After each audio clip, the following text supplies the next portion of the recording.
우리도 함께 찬송가 183장 우리 함께 찬양하겠습니다.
시편 68편 우리 함께 교독하겠습니다.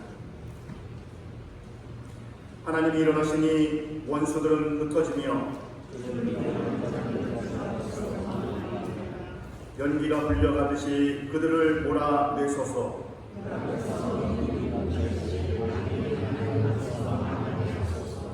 의인은 기뻐하여 하나님 앞에서 뛰놀며 기뻐하고 즐거워할지어다.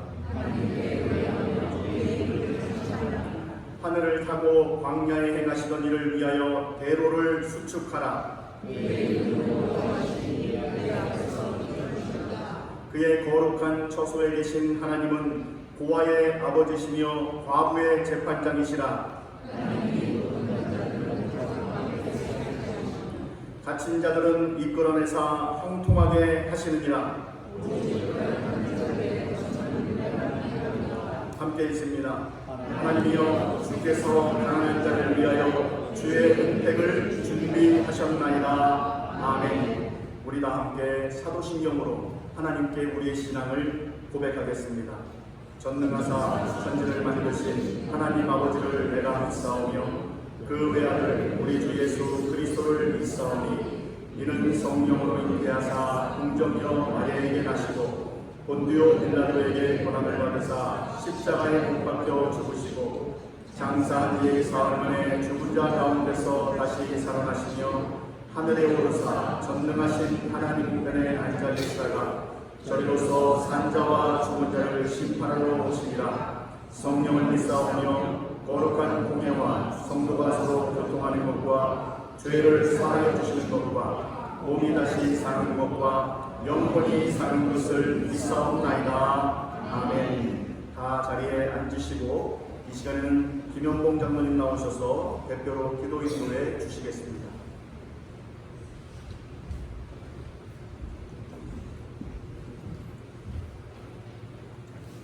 앞으로도 살아서 역사하시는 하나님 아버지, 감사와 찬양과 영광을 올려드립니다. 코로나19로 힘들었던 2020년도를 주님의 역사 가운데 무사히 보낼 수 있게 하시고, 이제 마지막 달을 맞이하여 여호와 이레 복을 허락하여 주셔서 이제까지 우리의 삶을 예비하시고 보호하여 주시며, 지난 시간 동안 우리와 함께 하시고 우리를 인도하여 주시며 우리 교회와 함께 하여 주심을 감사를 드립니다. 연약한 우리를 도우사 이 거룩한 자리에까지 이르게 하신 하나님의 인도하심을 찬양합니다. 금년에 어렵고 힘든 일들이 우리 앞에 많이 있었지만은 끝까지 함께 하시고 인도하여 주시사 저희들의 삶을 지켜주시니 감사를 드립니다.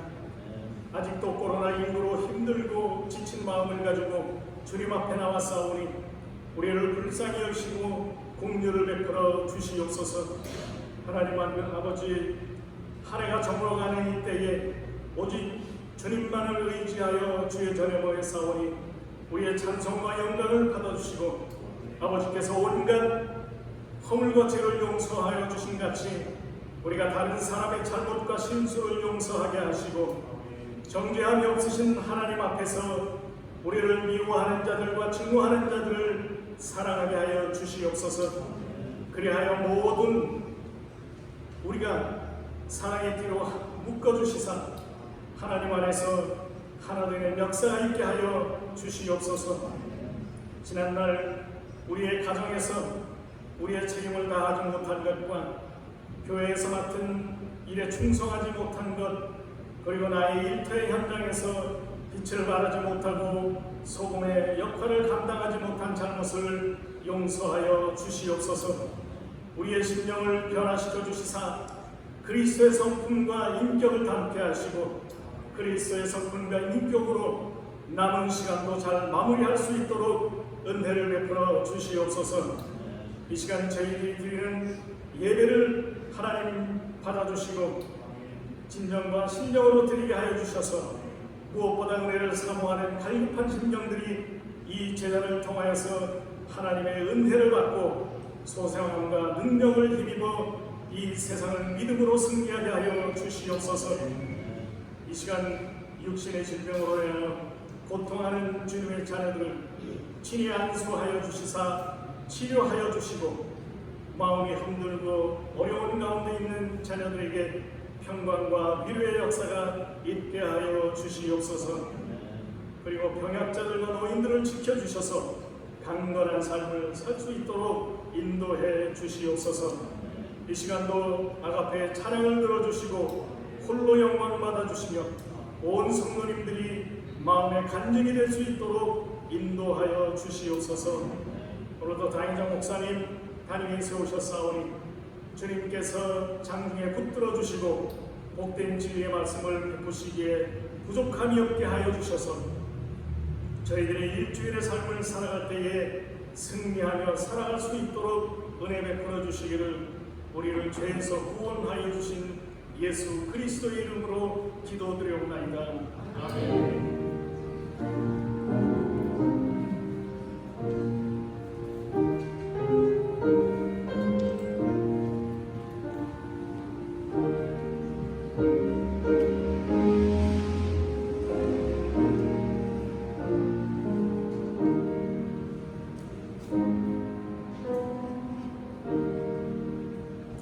우리 함께 찬송가 95장 찬양하면서 준비한 예물 우리 하나님께 정성껏 드리겠습니다.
만복의 근원이 되시는 주 여호와 하나님 아버지, 오늘도 우리에게 필요한 은혜와 필요한 복을 주시기 위하여 우리를 이곳으로 인도하여 주시니 진심으로 감사를 드립니다. 이 시간 우리의 발걸음을 이곳으로 인도하셨사오니 우리의 마음도 주장하여 주시옵소서. 이 시간 이 몸만 드려지는 예배가 되는 것이 아니라 우리의 마음과 정성도 함께 드려지는 거룩한 산 제사가 될 수 있도록 인도하여 주시옵소서.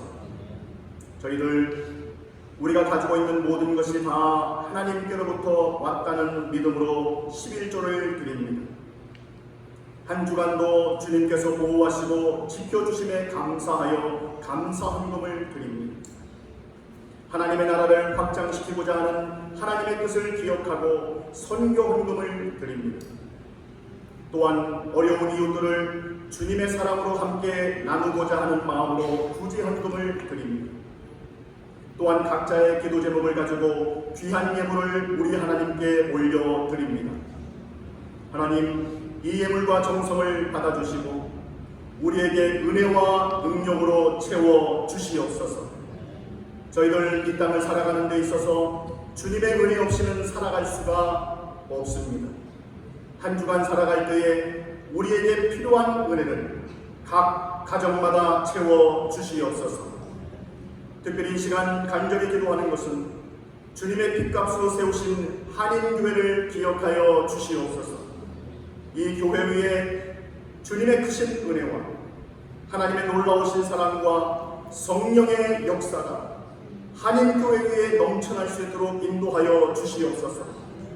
그래서 이 교회에 드나드는 자마다 주님의 십자가의 은혜의 강물을 마시게 하시고 이 교회에 드나드는 자마다 하나님의 그 크신 사랑을 날마다 알아가게 하시며 이 교회에 드나드는 자마다 성령의 놀라운 기적과 역사를 삶 속에서 체험하며 경험할 수 있도록 복 위에 복을 부어 주시옵소서. 특별히 교육부를 기억하여 주시기를 원합니다. 우리의 어린 자녀들이 주님의 사랑 안에서 아름답게 자라나기를 축복합니다. 세상의 지식뿐만 아니라 주님의 지혜를 허락하셔서 영적으로 아름답게 자라날 수 있도록 하시며 건강도 허락하셔서 잔병치레하지 않도록 무럭무럭 건강하게 자라날 수 있도록 축복하여 주시옵소서. 또한 어린 자녀들을 말씀으로 가르치는 우리 선생님들을 기억하여 주시고 먼저는 은혜에 충만하게 하시며 말씀을 잘 깨달아 잘 가르칠 수 있도록 하시되 더욱 우리의 자녀들을 위하여 기도하며 자신이 맡은 바 그 직분을 기도로 감당할 수 있는 기도의 선생님들 다 되게 하여 주시옵소서. 그래야 섬기는 모든 선생님들의 장래를 주님 책임져 주시옵소서. 오늘도 거룩한 주일을 맞이하여 보이게 보이지 않게 수고하는 모든 봉사자들 위해 하나님께서 영육간에 강건케 하시며 좋은 것으로 채워 주시옵소서. 이제 저희들 말씀 듣습니다. 저에게 오직 하나님의 말씀만을 선포하게 하시고 듣는 모든 이들에게는 성령의 감동과 깨달음의 은혜가 있게 하여 주시옵소서. 이 모든 말씀 사랑하는 예수님의 이름으로 축복하고 기도하옵나이다. 아멘.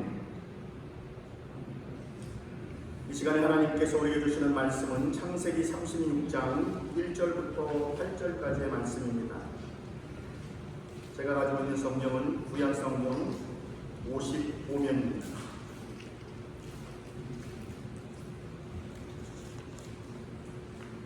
창세기 36장 1절부터 8절까지의 말씀. 제가 한 절, 여러분이 한 절, 우리 한 절씩 교독하도록 하겠습니다. 에서 곧 에돔의 조건은 이러하니라.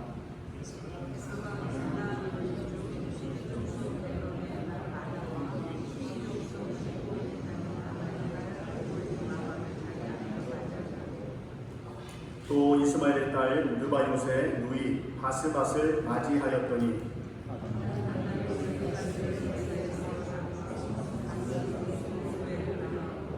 오홀리바마는 여우수와 얄람과 고라를 낳았으니 이들은 에서의 아들들이요 가나안 땅에서 그에게 태어난 자들이더라.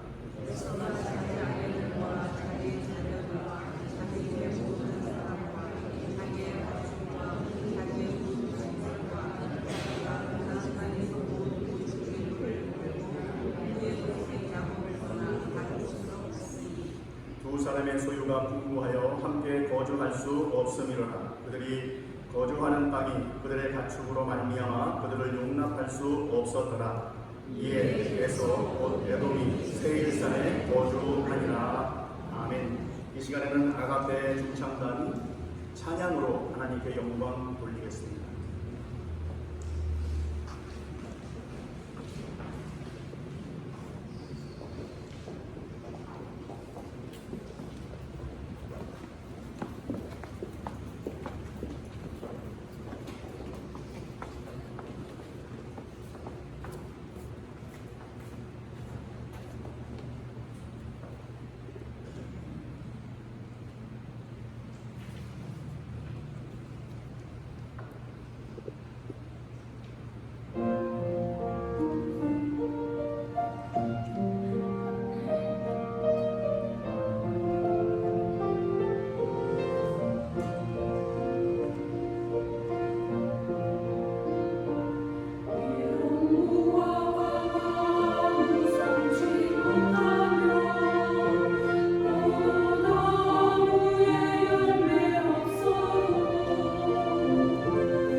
시작하려고 할 때 순간적으로 제가 노은실 권사님을 잠깐 봤거든요. 근데 노은실 권사님께서 하는 행동과 표정을 제가 훔쳐봤습니다. 근데 어떻게 되면 노은실 권사님께서 이러십니다. 근데 그 모습이 얼마나 이쁜지요. 참 우리가 웃는다는 것은 참 복인 것 같습니다. 은혜인 것 같습니다. 우리 옆 사람 보면서요, 우리 말하지 말고요, 우리 다 함께 노은실 권사님 같이 이렇게 해서 이렇게 하면 서로 우리 얼굴로 인사합니다. 시작.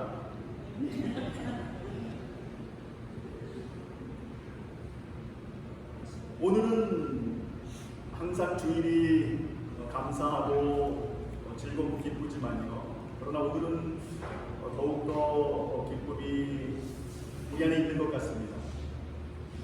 그것도 그냥 100%의 기쁨이 아니라 200%의 기쁨이 아닌가 그런 생각을 해봅니다. 왜냐하면 우리 조국 대한민국이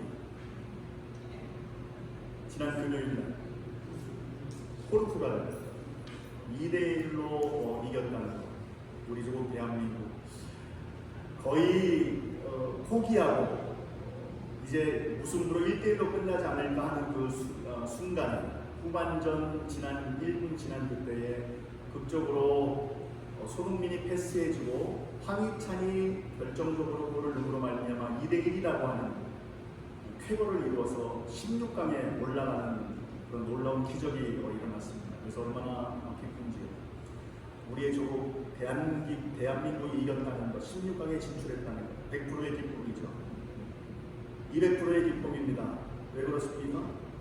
우리가 사는 브라질이 역시 16강에 올라가지 않았습니까? 뭐 당연한 거겠지만요. 그러나 그게 당연한 게 아니거든요. 독일도 무너지지 않았습니까? 스페인도 무너지지 않았습니까? 우루과이도 무너지지 않았습니까? 그런데 어여튼 간에 우리가 사는 그 브라질 16강에 올라가는 것 참으로 기쁜 일이 아닐 수가 없습니다. 그 여러분 200%겠죠? 그러나 저는 300%입니다. 제가 살았던 아르헨티나가 16강에 올랐고 또 어제 호주하고 시합함으로 8강에 올라가지 않았습니까? 놀라운 광경이죠. 사실 흔치 않는. 그렇죠. 근데 여러분 보세요. 이제 내일은 브라질하고 한국이 경기합니다. 여러분은 누가 이기리라고 생각하십니까? 많은 사람들이 말하기를 브라질이 승리할 것이다. 그래서 퍼센트를 어떻게 생각하냐면 83% 대 17%, 83% 대 17%로 예상을 하고 있더라고요. 말 그대로 뭐 한국이 진다는 얘기 아니겠습니까? 호주도 그 정도인데요. 제일 못하는 팀, 8강에 오르지 못할 거라는 그런 얘기를 이제 전망을 두고 있습니다. 근데 손흥민은 그 얘기를 했잖아요. 1% 가능성만 있더라도 뭐 우리는 해볼만하다, 열심히 하겠다라는 그런 각오도 전했는데요. 그러나 1%도 한번 해보겠다라고 하는데 여러분 17%가 있다라는 것은 대단한 확률이 아닌가 생각해 봅니다. 반드시 내일 우리 한국은 브라질을 이길 수 있으리라 기대만 해봅니다. 대한민국 파이팅, 한인교회 파이팅. 저는 사실 이게 한인교회 파이팅 하려고 얘기한 거예요. 우리 한번 다 함께 오른손 들고요. 대한민국 파이팅, 한인교회 파이팅. 시작! 대한민국 파이팅, 한인교회 파이팅. 우리 전옥기 전도사님만 두 손 들고. 대한민국 파이팅, 한인교회 파이팅. 여러분, 우리의 조국 대한민국이 다르죠. 지역상 다릅니다. 현재 우리가 살고 있는 이 브라질도 다릅니다. 제가 살았던 아르헨티나도 다릅니다. 나라가 다르다는 이야기는 언어가 다르다는 이야기고요.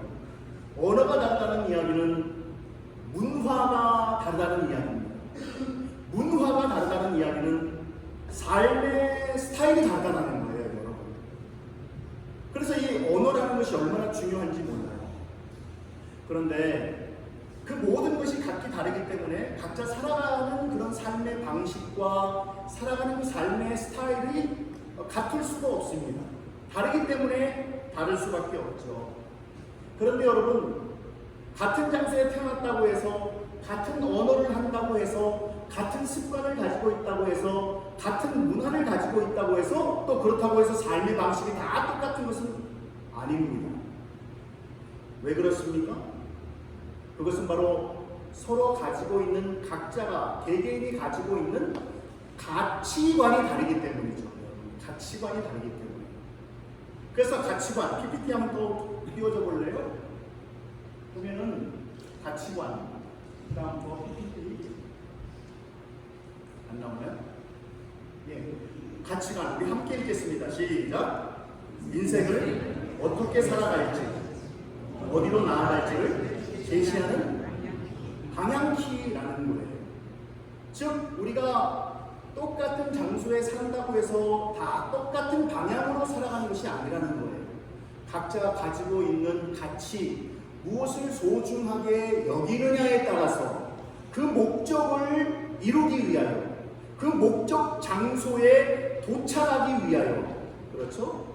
내가 어떻게 살아갈지, 어디로 가야 할지를 선정하는 방향키. 방향키라는 것은 무엇입니까? 그 배에 어떤 방향을 움직이는 방향키 있지 않습니까? 자동차의 운전대와 같은 것이죠. 여러분, 그래서 각자 가지고 있는 방향의 키는 다 다릅니다. 같을 수가 없죠. 성경에 나와 있는 우리 많은 사람들도요, 이 땅에 살았습니다. 그런데 그 모든 살아갔던 사람들이 다 한 곳으로만 바라보고 나간 것이 아니라는 거예요.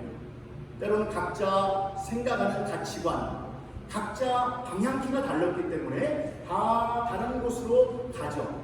그래서 내 가치관이 오라, 내 방향만이 오라 라고 말할 수도 없고, 너의 가치관과 너의 방향과 삶의 목적은 잘못됐어 라고도 또한 말할 수 없는 것이 사실입니다.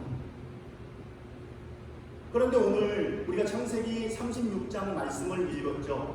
지난주에 이어서 착각 속에서 벗어납시다 라고 하는 제목으로 또 오늘 이 창세기 36장을 한번 살펴보기를 원하는데요. 창세기 36장에는 누가 나오는가?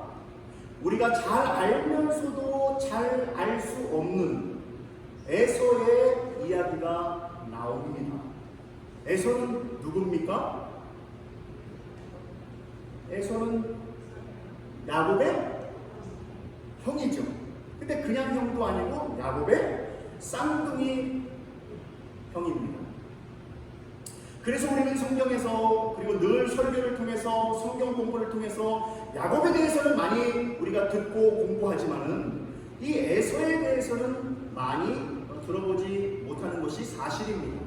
야곱을 배우기 위해서 슬쩍 에서를 통과해서 지나가게 되죠. 그런데 오늘 본문을 통해서요, 과연 에서는 어떤 가치관을 가지고 있었기에 어느 방향으로 나아갔는지 한번 그의 가치관, 그의 삶의 방향, 그리고 그의 삶의 스타일이 어땠는지 한번 살펴보기를 원합니다. 여러분, 에서 하면 여러 가지가 생각날 수 있겠지만요, PPT 한번 띄워줘 볼래요? 에서는 어떤 사람이었는가? 효자였다는 거예요. 효자.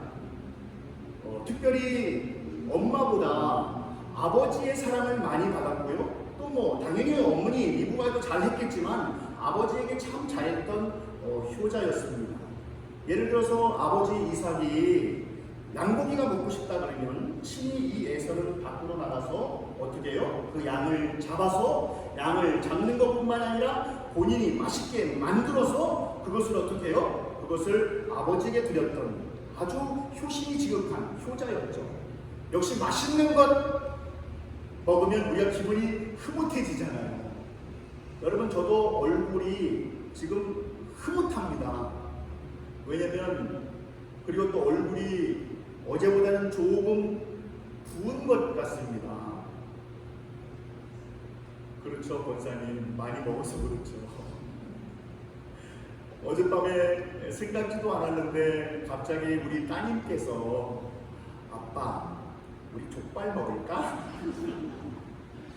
그래서 생각이도 안 하는데 밤늦게 족발 큰 거 대짜를 시켜가지고요. 여러분, 저희 아내는 잘 못 먹으니까 안 먹고 저하고 우리 딸하고 둘이 먹었는데 거반 다 먹은 거예요. 그거를 마늘 생마늘 해가지고요. 그래서 속으로 이제 그러는 거죠. 야, 역시 맛있는 거 사주는 딸이 좋긴 좋구나. 그렇죠? 여러분, 자기 귀여움은 자기가 만든다고 하는 말이 있잖아요. 10명의 자식이라고 해서 똑같이 다 이쁜 것은 아닌 것 같아요. 전 둘밖에 없는데 이쁜 자식이 있어요. 이쁜 자식이 누구냐? 그때 달라요. 딸이 자랄 때는 딸이 좋고 아들이 자랄 때는 아들이 좋은 거예요. 여러분, 좋은 거예요. 잘해주면 좋은 거예요. 맛있는 거 사주면 좋은 거예요. 근데 이 이삭도 좋은 거예요. 그리고 또 그것을 안 에서도 아들도 우리 아버지가 이렇게 하니까 기뻐하는구나 라는 것을 알아서 어떻게 합니까? 기뻐하는 걸 알아서 행하거든요. 부모의 마음을 알아서 행한다는 것은 효자의 마음이지 않겠습니까? 멋쟁이에요, 효자. 그죠? 근데 어디 심성만 고운 게 아니에요. 사나이 중에서 하나였잖아요. 키도 크죠, 남자답죠, 또 몸에는 또 털이 있죠, 또 용감하죠. 그 당시에 여러분, 이 용감하다, 활을 잘 쏜다라는 것은요, 생활 능력이 크다는 것이거든요. 그러다 보니까 능력 있는 남자, 체력적으로 멋있는 남자예요, 에서는. 그런데 보세요. 그런데 두 번째 보면 야곱에게 팥죽으로 어떻게 해요? 장자권을 빼앗기고, 그 다음에 야곱의 속임수로 어떻게 해요? 축복권을 빼앗기잖아요. 쉽게 말하면 자기의 모든 권리를 다 자기 동생에게 다 빼앗긴 거예요. 다르게 표현하죠. 그냥 빼앗긴 정도가 아니라 사기를 당한 것이고 도둑 맞은 거예요. 내 것을 도둑 맞은 거예요. 저 앞에 있는 것을 서로 경쟁해서 취한 것이 아니고요. 장자권과 그리고 축복권은 당연히 에서의 것이었습니다. 그런데 어떻게 해요? 빼앗긴 거예요. 도둑 맞은 거예요. 그러니까 막 불이, 이 안에서 아마 불이 막 올라올 건 아니겠습니까? 근데 불이 어느 정도로 올라왔다고요? 거기 보면 이후 죽이고 싶을 정도로 미워했다. 근데 여러분, 사실 이 말이 맞나요? 틀립니다. 죽이고 싶을 정도로 마음을 가진 게 아니고요, 죽이려고 계획을 세웠던 자입니다. 축복권을 다 빼앗기고 난 이후에 에서가 어떤 마음을 가졌냐면, 이제 조금 있으면 내 아버지가 나이가 들어서 죽을 터인데 아버지가 돌아가시면 내가 저 동생 야곱을 죽이리라 라고 마음을 먹었거든요. 너무 상처가 큰 거예요.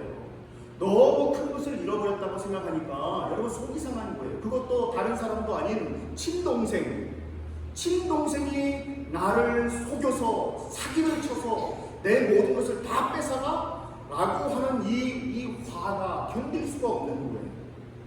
그런데 여러분 보세요. 그 다음에 어떻다고요? 그때 미워했지만 모든 것을 어떻게 해요? 다 잊고 용서해 줍니다. 만났을 때에 그 야곱을 입을 맞추고 안아주었다라고 설명합니다. 여러분, 이것을 보면 참 대단한 친구였어요. 대단한 친구, 멋쟁이. 거기다 그것뿐만이 아니죠. 다섯 번째로 뭐가 되어 있습니까? 엄청난 재물을 소유하고 있지 않습니다. 그냥 그냥 내가 좀 살아 라고 정도가 아니라요, 말 그대로 엄청난 재물을 가지고 있었던, 세상적으로 보면 엄청나게 성공한 사람이었죠. 쉽게 말하면 너무 멋있는 남자인 거예요. 모든 것을 갖춘 남자예요. 그리고 여러분, 에서 성경을 쭉 한번 살펴보세요. 에서에 대해서 욕을 하고 있는 곳이 있는지 한번 찾아보세요. 여러분, 에서를 욕하는 곳이 별로 없어요. 오히려 다른 사람들은, 믿음의 사람들은 하나님을 잊어버리고 자기 마음대로 살고 하나님을 떠나고 살고 막 이런 내용들이 많이 나오지만요, 에서는 그런 내용들이 나오지 않습니다. 아버지에게 기쁨을 주는 자였고 단지 동생에게 모든 것을 뺏겼으나 이후에 만나서 용서를 하였고 큰 부자가 되었다라고 합니다. 근데 오늘 본문 여러분 보세요. 여러분, 창세기 36장 7절 그 다음 PPT를 띄워줘 보면요, 어느 정도로 잘 됐고 성공하였느냐. 7절 말씀 함께 읽겠습니다. 시작. 두 사람의 소유가 풍부하여 함께 거주할 수 없으리라. 그들이 거주하는 땅이 그들의 가축으로 말미암아 그들을 용납할 수 없었더라 라고 오늘 7절 말씀은 하고 있습니다. 두 사람의 소유가 풍부하였다. 두 사람, 여기서 두 사람은 누구를 의미합니까? 에서와 야곱을 의미합니다. 이 형제가 그동안 그동안 삼촌지대에 머물러 있었다가 이후에 20년 만에 가나안 땅으로 돌아오지 않습니까? 베델이라고 하는 그 가나안 땅으로 돌아와서요, 그 에서 형과 동생 야곱이 함께 살게 되었다라는 것이죠. 근데 삶 가운데에 어떻게 됐다고요? 그 소유가 점점 더 많아졌다. 그렇죠? 그리고 그래서 차고 넘친다. 풍부하여 차고 넘친다는 거예요. 그래서 어떻게 해요? 함께 머무를 수 있었다는 거예요? 머무를 수 없었다는 거예요. 너무 많은 재산이 에서에게도 있고 야곱에게도 있기 때문에. 여러분, 성공한 사람이죠. 세상 사람들이 다 부러워할 정도의 멋있는 사람입니다. 그런데 여러분 보세요. 그것뿐만이 아니에요. 여기서 보면 이 에서의 특징을 우리가 이 7절 말씀을 생각해 볼 수 있는데요. 읽으면서요. 무슨 특징이 있냐면요. 이 에서는 통찰력이 있었던 거예요. 무엇을 딱 보는 순간 그것에 대해서 문제를 발견할 수 있는, 이거 자칫 잘못하면 큰일이 나갈 수 있겠구나 라고 하는 그런 상황 판단이 뛰어난 사람입니다. 다르게 설명하면 지혜로운 사람이죠. 둘 다 너무 많은 것을 가지고 있다. 그래서 그 땅에 함께 머무를 수 없을 정도로 부자가 되었다라고 하는 그 상황 속에서요, 에서는 한 가지 발견합니다. 아직 문제가 발생하지 않았음에도 불구하고 한 가지 뭔가 통찰력, 예지력, 볼 수 있는 능력이 그에게 있었던 거죠. 무엇인가? 그것은 바로 이거 잘못하면 나와 동생 간에 문제가 될 수 있겠다라는 거예요. 왜 그렇죠? 왜 문제가 발생할 수 있죠? 말 그대로 땅은 한정되어 있잖아요. 장소는 한정되어 있는데 점점점 모든 것이 풍부해졌다는 것은 그곳에 사는 사람들, 하인들이 점점 많아졌다는 것을 의미하고, 또 풍부해졌다는 것은 자기가 가지고 있는 짐승들, 가축들도 점점점 많아진다는 것 아니겠습니까? 그렇다면 가축들이 점점 많아짐으로 인해서 풍부한 먹잇감이 필요하고, 그리고 또한 물이 필요하지 않겠습니까? 그런데 이 장소는 좁고 먹을 것은 필요하고 장소는 더 필요하고, 그러다 보니까 나중에 어떻게 해요? 잘못하면 싸울 수도 있거든요. 누구와 같이요? 아브라함과 롯과 같이요. 아브라함과 그 조카 롯도 함께 머물 때에 거기서도 점점 부하고 점점 많아지니까 나중에 목자들끼리 막 싸우잖아요. 내가 더욱더 좋은 물, 좋은 장소를 얻기 위해서 서로 막 싸우고 다투니까 어떻게 하죠? 아브라함이 나오잖아요. 그 상황하고 지금 똑같이 돼 있다는 거예요. 근데 아직은 어떻게 해요? 싸우지 않은 거예요. 아직은 싸우지 않은 거예요. 근데 보세요. 참 이 에서가 정말 멋쟁이 중에 멋쟁이라는 게 뭐냐면요. 그 동생을 용서해 주는 것도 멋쟁이지만 양보하는 마음이 그에게 있었다는 거예요. 지금 한 장소에 둘이 가득하니까 자칫하면 싸우잖아요. 이런 상황에서 그러면 어떻게 해야 될까요? 아마 형인 에서가 동생한테 그럴 것 같아요. 어이 동생, 야곱, 너 이제 좀 떠나가. 원래 내가 여기 살고 있었잖아. 너 갑자기 들어왔으니까 너 많이 또 부해졌고 가축들도 많고 하니까 좋은 곳으로 네가 가면 좋겠다 라고 해도 되잖아요. 그렇죠? 그런데 에서는요 그렇게 하지 않았습니다. 문제가 발생할 수 있을 것을 미리 감지하고 어떻게 해요? 여러분 6절 말씀, 그 전에 6절 말씀 우리 한번 6절 말씀 함께 읽겠습니다. 시작. 에서가 자기 아내에게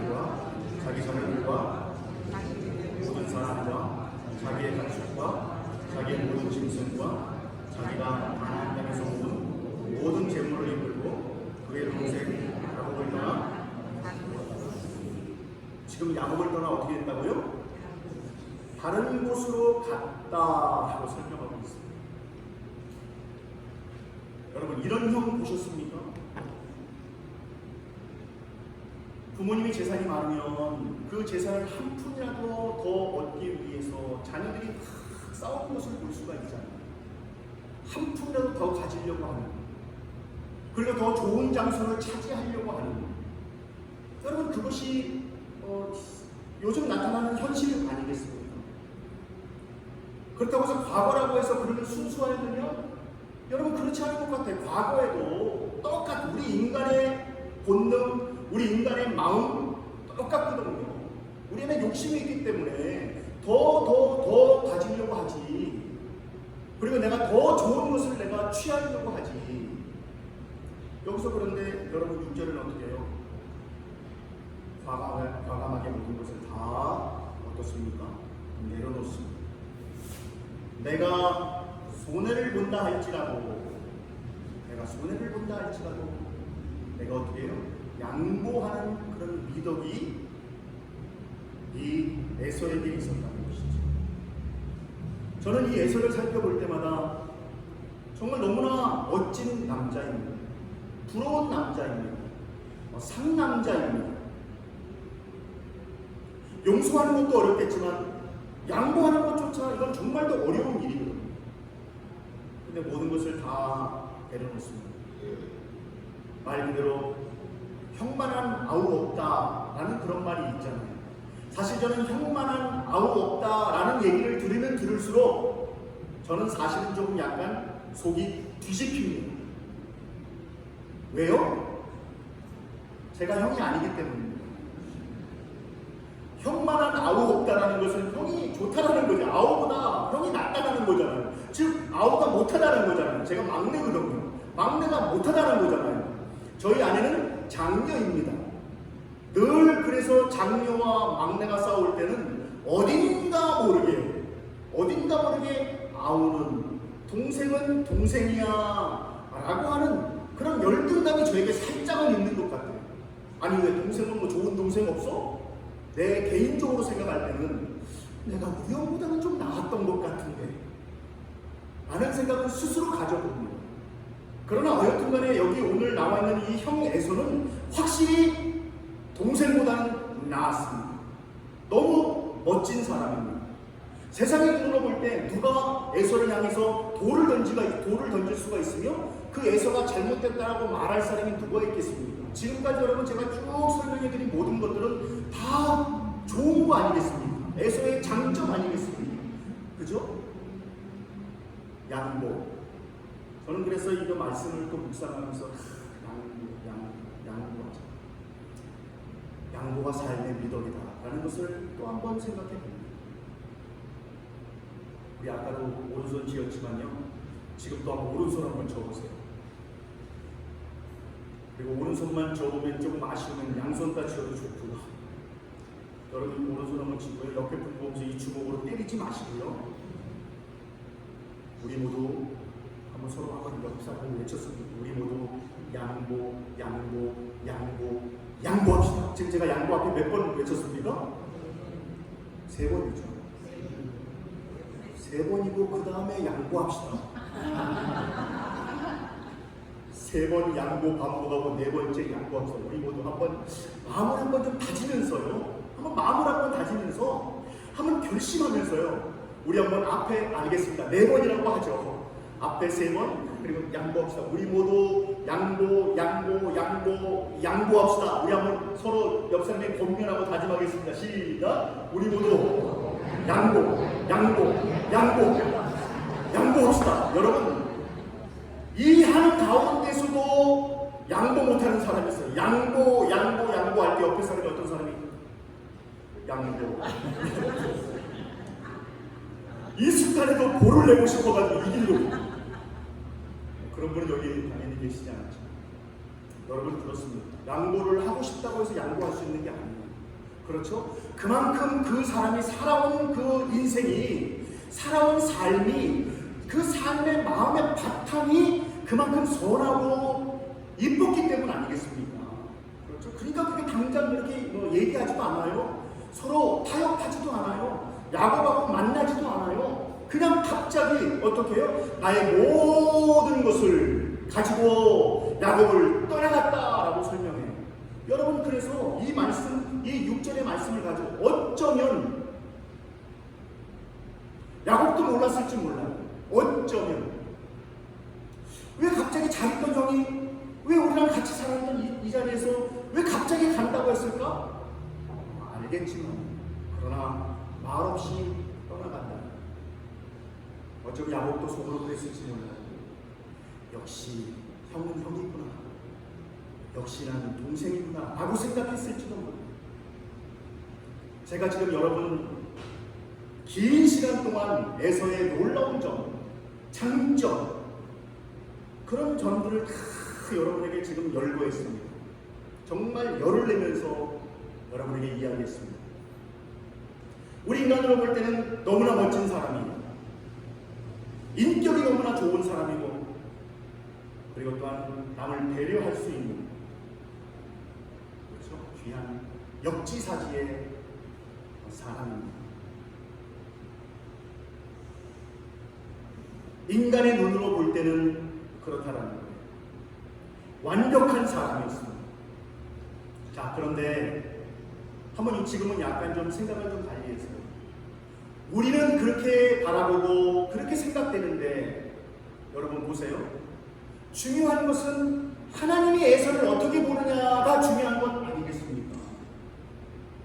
우리의 눈으로 사람을 보는 것들 중요하죠. 지난주에 우리가 살펴본 것과 같이 한 농부가 많은 곡식을 걷어서 그 거둔 그 곡식이 너무 많기 때문에 저장할 창고가 없어서 그 창고를 헐고 큰 곡간을 만들어서 그 안에 재물을 집어넣고 내가 평안히 쉬고 먹고 마시며 즐기자라고 할 때에 여러분, 그 사람이 과연 무슨 잘못을 했겠습니까?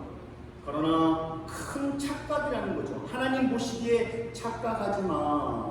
너 만약에 오늘 죽는다면 내가 가지고 있는 것이 다 누구의 것이 되겠느냐라고 경각심을 일으켜 줍니다. 내가 할 수 있다는 것이 착각이며 돈이면 다 된다라고 하는 그 착각을 우리 하나님께서는, 우리 주님께서는 그 비유를 통해서 우리의 착각을 깨트리고 있는 것이죠. 그러면 오늘 본문 나와 있는 창세기 36장 1절부터 8절까지의 이 말씀과 그 전에 모든 에서의 내용을 다 살펴봤을 때에 우리가 생각할 때는 괜찮은 사람입니다. 멋진 사람입니다. 근데 하나님 보시기엔 어떨까라는 것이죠. 하나님 보시기엔 어떨까? 여러분, 구약에서는 그 에서를 욕하는 부분은 단 한 군데도 없습니다. 지적하는 데는 한 군데도 없습니다. 그러나 신약에 보면 히브리서 12장 16절에 에서에 대해서 설명하고 있습니다. 여러분 12장 16절 PPT 그 다음으로 띄워보면요, 한 목소리로 함께 읽겠습니다. 시작. 한 그릇 음식을 위하여 장자의 명분을 판 에서와 같이 망령된 자가 없도록 살피라 라는 말씀이죠.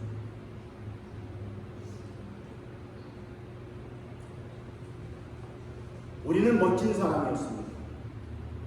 우리가 보기에는 괜찮은 사람입니다. 사회적으로 인정받은 사람이고 성공한 사람입니다. 근데 하나님께서 보시기에는 그 에서가 어떤 사람이라고 설명하고 있죠? 에서가 망령된 사람이다. 여러분, 저는 사실 이 말씀을 읽을 때마다 늘 약간 너무 충격으로 좀 다가올 때가 있어요. 강하게 제 마음을 꽝꽝 때릴 때가 있고 제 머리 뒤통수를 꽝꽝 때릴 때가 있어요. 아니, 에서가 정말 뭘 그렇게 잘못했는가? 정말 그렇게 잘못했을까? 자기가 좀 배고팠습니다. 그래서 오늘 본문에도 우리 한 그릇 음식을 위하여 장자의 명분을 팔았다. 야, 이게 그렇게 큰 문제인가라는 생각을 해보는 거예요. 왜냐면 우리 어릴 때에 내기 많이 하잖아요. 우리 한국 문화는 어떻게 보면 내기 문화인 것 같아요. 이 나라도 뭐 아르헨티나도 어떤지 모르겠는데 뭐 많이 앞서서 따먹었어요. 우리 아르헨티나도 많이 그런 얘기도 많이 하는데 한국에서 그런 거 내기할래? 내기할래? 여러분 그런 거 많이 안 하셨나요? 제가 학창 시절에 늘 외쳤던 게 뭐 하면 내 얘기하자는 거예요. 뭐 약속할래? 그래서 어떻게 해요? 내가 지면 뭐 하죠? 야, 내 전재산 건다. 우리 여자분들은 아닌지 모르겠는데 저도 남자 중학교에 다녀서 그런지요, 거칠어서 그런지 뭐 하면요, 야, 내가 뭐 하면 내 목숨 건다. 야. 그리고 또 가장 흔한 말, 가장 쉬운 얘기 많이 하죠. 야, 내가 지면, 야, 내가 약속 못 지키면 내 손에 장을 찢은다. 야. 내가 볼 땐 장 찢었으면 우리 손이 남아다는 손이 없을 것 같아요. 맨날 장 찢인다 그러잖아요. 장 찢으면 왜 불에 찢인다는 걸 아니겠어요? 여러분, 우리는 그런 말 쉽게 하잖아요. 이것도 저는 그럴 것 같아요. 지금 이 에서가 사냥을 갔다 왔는데 이 야곱은 그 틈을 타서 어떻게 합니까? 아마 그날따라 그 팥죽을 정말 맛있게 끓였을 것 같아요. 그리고 또 냄새도 아주 좋게 났을 것 같아요. 그래서 보암직하고, 그렇죠? 먹음직스럽고. 그때 야곱 동생이 먹을래? 배고프니까 그거 하나 줄래? 노. 그냥 줄 수 없지. 장자의 명분 나한테 팔면 줄게. 그러면 언뜻 생각해 볼 때 에서가 그래 알았어. 왜요? 우리 빈말 많이 하잖아요. 내기하자. 우리 빈말 정말 많이 하잖아요. 그때도 속으로 에서가 빈말이었을지도 몰라요. 그렇잖아요. 빈말. 그래 알았어 그래 가져야. 그러면서 뭐라고 얘기합니까? 내가 배고파 당장 죽을 건데, 지금 배고파서 죽을 것 같은데 지금 이 배고픔이 장자의 명분이 무슨 소용이 있겠느냐? 라고 하면서 야, 팔게 하고 팔았거든요. 근데 여러분 보세요. 그냥 일상적인 어떻게 보면 우리의 생각이며 우리의 삶이며 우리의 말일 수 있습니다. 그런데 참 야속하게도 이해가 되지 않을 정도로 에서가 망령되었다라고 성경은 그렇게 말씀하죠. 다르게 표현하면 하나님은 에서는 망령되었다라고. 망령이 무슨 뜻입니까? 망할 영혼이라는 뜻도 되고요. 또 망령이라고 할 때 그 망자는 어떤 망자냐면요, 여러분, 우리가 정신이 흐려져서 혼미해져서 다른 정상적인 말이나 정상적인 행동을 하지 못할 때에 망령되었다라고 그렇게 설명합니다. 정신이 혼미한 거예요. 그러니까 순간적으로 배가 고프니까 정신이 혼미해서 팔아먹을 수 있잖아요. 그러나 어여튼 간에 정상적인 사람이 아니다라고 설명하는 거예요. 무엇으로요? 영적으로 정상적인 사람이 아니라는 거예요. 영적으로. 이 히브리서 12장 16절의 말씀은 두 개가 나옵니다. 하나는 무엇이죠? 음식 나오죠. 음식. 이거는 보이는 것입니다. 만질 수 있는 것입니다. 먹을 수 있는 것입니다. 근데 장자의 명분은 무엇입니까? 보이지 않는 것입니다. 당장 내 앞에 나타나는 것이 아닙니다. 장자의 명분이라고 하는 것은 나중에 그 아버지가 돌아가시고 난 다음에 자기가 이제 그 가정의 가장이 될 수 있는 것을 장자의 명분이라고 하고, 그리고 그 아버지가 돌아가신 다음에 그 재산, 그 유산을 다른 아들들보다 2배를 더 받을 수 있는, 여러분, 그런 것이죠. 당장 내 앞에서 이루어지지 않는 거예요. 즉, 이 에서는 무엇을 가지고 그 안에 혼미하였는가, 정신이 없었는가? 보이는 것과 보이지 않는 것에 대한 갈등이 그 안에 있었던 거예요. 보이지 않는 것이 무엇이 중요하냐? 보이는 음식이 중요하지 라고 생각하면서 그 장자의 명분을 팔았다는 거예요. 즉, 이 12장 16절의 말씀을 통해서 에서가 가지고 있었던 그 가치관은 무엇이었나? 가지고 있었던 그 삶의 방향의 키는 무엇이었나? 운전대는 무엇이었는가? 라는 것은 바로 보이는 것에 집착하였다는 것이죠. 보이는 세상을 집착하였고 보이지 않는 저 천국은 멀리하였다는 것입니다.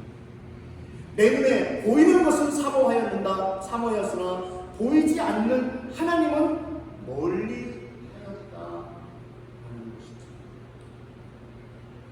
바로 그것이 망령된 행동이다. 그래서 멋있잖아요. 저는 지금도 그렇게 멋있는 사람으로 알고 있고 그렇게 또 믿고 싶습니다. 그런데 제가 말씀드린 것처럼 중요한 것은 그때 하나님이 보시기에 어떤가가 중요한 것 아니겠습니까?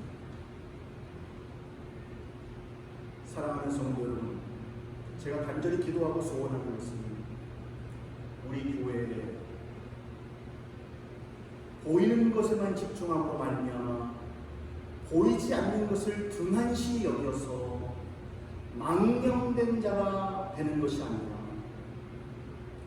보이지 않는 하나님, 죽음 위에 저 천국의 소망을 소유함으로 말미암아 망령된 것이 아니라 살아날 수 있는 그런 은혜가, 회복되어질 수 있는 그런 은혜가 우리 모두에게 나타날 수 있기를 주님의 이름으로 간절히 축원합니다. 여러분, 그렇기 때문에 교회에서는 보이는 것에 집중하면 안 된다는 거예요. 그래서 이 히브리서 12장 16절의 말씀과 정반대되는 말씀이 있죠. 이 히브리서 12장 16절의 이 말씀을 생각할 때마다 우리는 어떤 말씀을 생각해야 되는가? 그건 바로 고린도전서 4장 17절의 말씀을 우리는 생각할 수 있어야 된다는 거예요.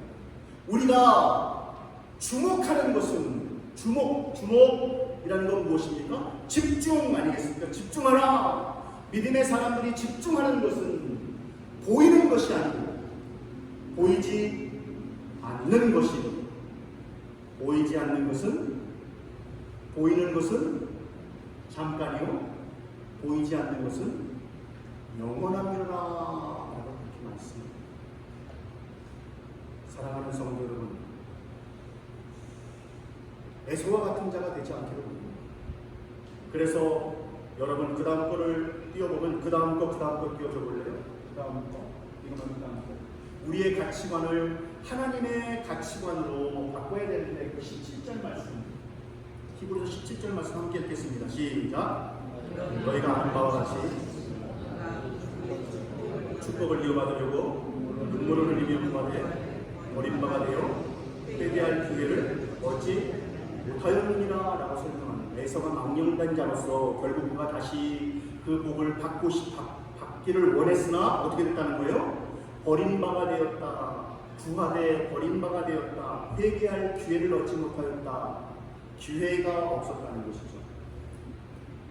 말 그대로 살아가면서 일평생 동안 보이는 것에 집착하며 살고 하나님께로 돌아오지 않았다는 것을 의미합니다. 즉, 이 말씀은 우리에게는 어떤 말씀입니까? 회개하고 돌아오면 된다는 것이죠. 아직까지 예수님 믿는 믿음이 없었다면 그 예수님 믿는 그 믿음으로 우리가 들어가야 될 것입니다. 우리가 세상을 집중하였다면 이제는 그 키를 돌려서 저 천국을 바라봐야 할 것입니다.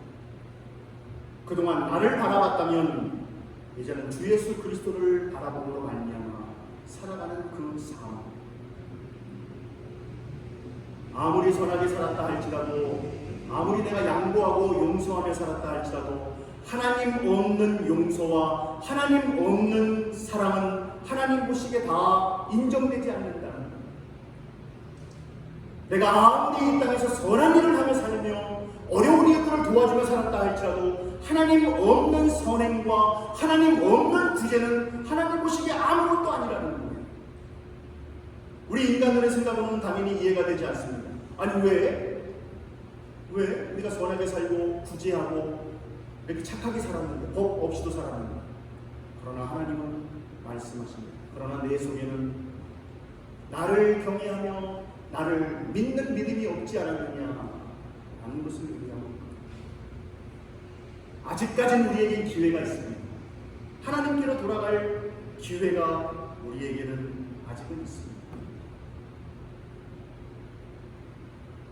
이사야서에서 외치지 않습니까? 썩어져가는 갈대를 어떻게 해요? 꺾지 않는, 상한 갈대를 꺾지 않는 하십니다. 꺼져가는 불불도 끄지 아니하신다 라고 말씀합니다. 하나님께서는 끝까지 기다리고 계십니다. 우리의 착각 속에서 벗어나서 하나님께로 나오기를 하나님은 지금도 염원하고 계시며 지금도 기다리고 계십니다. 제가 간절히 기도하고 소원하는 것은 우리 한인교회 모든 성도님들 하나님께로 나아감으로 말미암아 바르게 우리의 신앙생활함으로 말미암아 착각 속에서 벗어나는 그런 은혜가 저와 여러분 가운데 나타날 수 있기를 주의 이름으로 간절히 축원합니다. 기도하겠습니다. 하나님 아버지, 착각하지 않기를 아버지 원합니다. 한 그릇 음식을 위하여 장자의 명분을 단 에서와 같이 망령된 자가 단 한 사람이라도 우리 교회에 생기지 않도록 인도하여 주시며 우리의 모든 영혼들이 하나님께로 달려나갈 수 있는, 하나님께만 붙어 있을 수 있는, 하나님과 함께하는 삶을 살아가는 거룩한 백성들 다 될 수 있도록 인도하여 주시옵소서.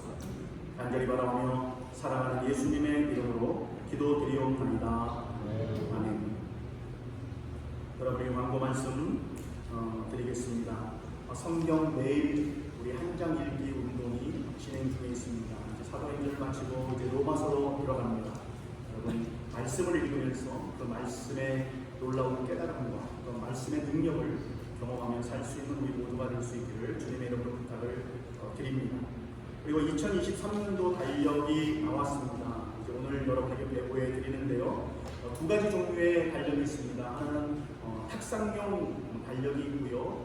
그리고 또 하나는 벽걸이용 달력이 있습니다. 여러분이 원하시는 둘 중에 하나를 여러분 결정하셔서 하나씩 나가시면서 가져가시면 되겠습니다.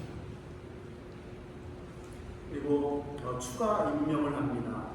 재직회 서기에 우리 김경원 집사님, 아가페 지휘자 우리 노은실 권사님, 아가페 찬양대원 우리 노정희 권사님, 그리고 보조 반주자의 노정희 권사님을 각각 임명합니다.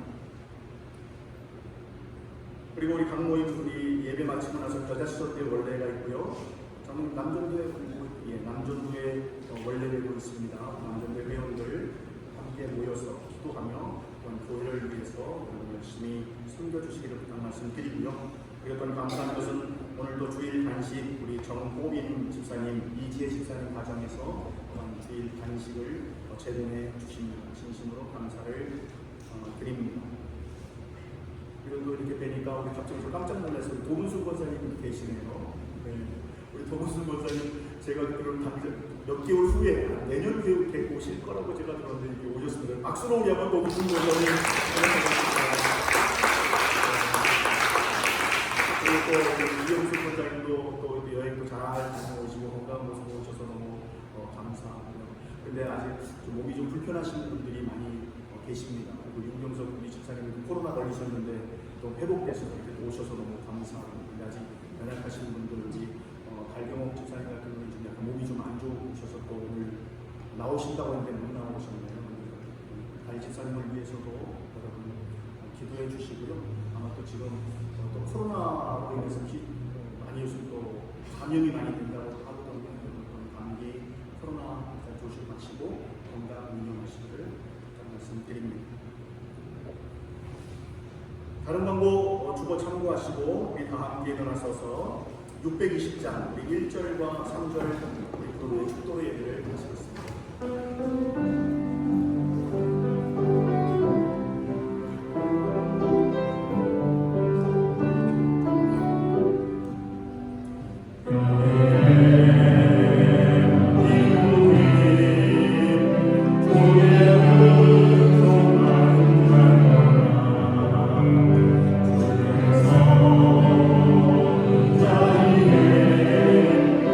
함께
능력으로 충만하십니다.